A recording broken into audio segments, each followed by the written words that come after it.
Hello guys, আজকে আমি এই যে মাছের ঝোল করছি কাঠি কচু আর আলু দিয়ে। কালো জিরা ফোড়ন দিয়েছি আর এই যে মাছের ডিম 3টে ছিল আর মাছ সব দিয়ে দিচ্ছি।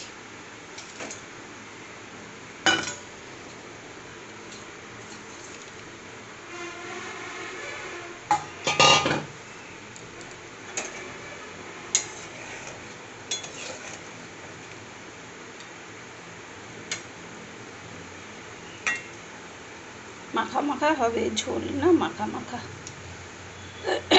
একটু ফুটলে গরম মশলা দিয়ে দিয়েছি, একটু ফুটলেই হয়ে যাবে।